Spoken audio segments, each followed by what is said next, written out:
Hello everybody and welcome back to the Towne History channel. And today we're going to be talking about the Battle of Stalingrad, the battle for the Soviet leaders' great city. Now, in the Battle of Stalingrad, the 23rd of August 1942, and it lasted till the 2nd of February 1943. In this battle, Germany and its allies fought the Soviet Union for control of the city of Stalingrad, now Volgograd, in southern Russia. Now, this was marked by fierce close quarters combat and direct assaults on civilians and air raids. It is one of the bloodiest battles in the history of warfare, with an estimated 2 million casualties. After their defeat at Stalingrad, the German High Command had to withdraw considerable military forces from other theaters of war to replace their losses. Now, the German offensive to capture Stalingrad, a major industry and transport hub on the Volga River, that ensured Soviet access to the Caucasus oil wells, began in August 1942 using the 6th Army and elements of the 4th Panzer Army. Now, this attack was supported by intense Luftwaffe bombing that reduced much of the city to rubble. Now, the whole point of the Germans trying to take this city, it was a major transportation hub for the Russians, and it was very vital for the Russians during the war and to help them transport all sorts of things, troops, munitions, supplies, all sorts of things through the river to other parts of Russia. And it was a very key element to the Russia's support system. And Germany saw this was a very valuable target that they needed to go after. And so what they did is they started bombing the city and all the civilians, try to get them out of there with the Luftwaffe. Luftwaffe is the German Air Force, and they try to take out as many people as possible and destroy the city before going in and taking it. Now, that is the battle. Basically, was house to house fighting. So basically, uh, people were inside each other's houses fighting throughout the city and just very close quarters combat.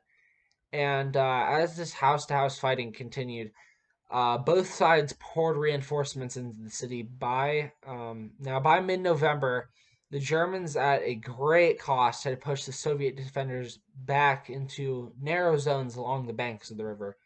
Now, on the 19th of November, the Soviet Red Army launched Operation Uranus, a two-pronged attack. Now, this targeted the weaker Romanian and Hungarian armies of the Germans.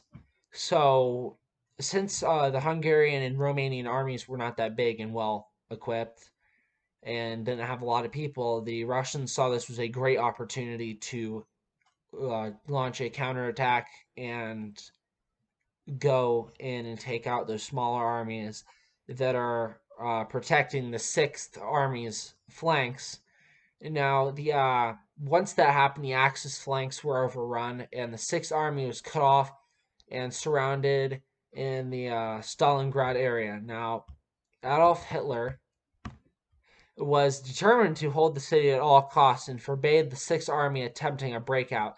Instead, attempts were made to supply it by air and break encirclement from the outside.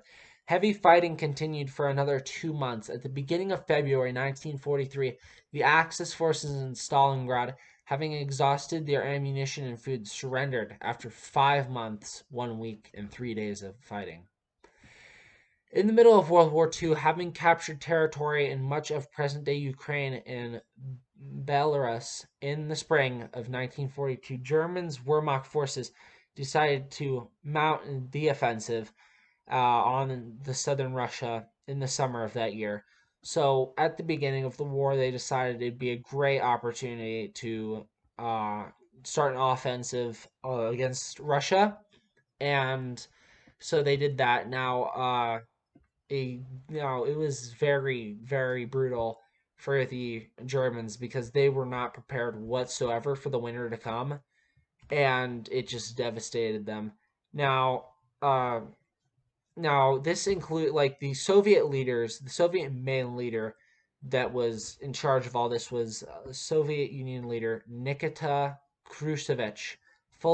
He fully expected another Nazi attack to be aimed at Moscow. However, Hitler and the Wehrmacht had other ideas.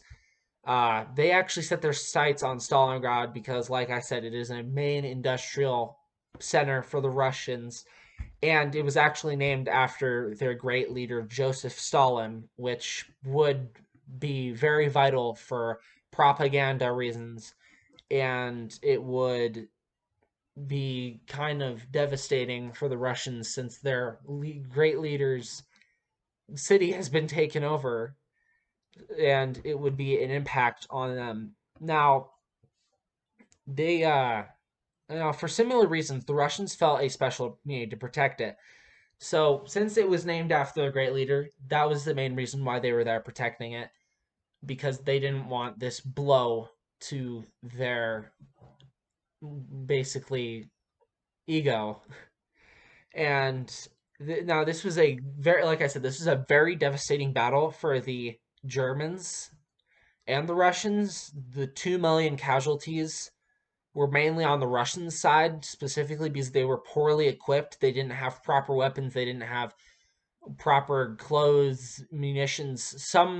There was what is called a no retreat order. And what this is you hold your position at all costs. You will stay there and fight to the death, to the last man, to the last bullet, to the last drop of blood. And this was very devastating because not all the Russian soldiers had the proper equipment. Like, they didn't all have guns, they didn't all have weapons, so they would charge at the Germans with sometimes even nothing, and they would just get mowed down easily of the German tanks and machine guns.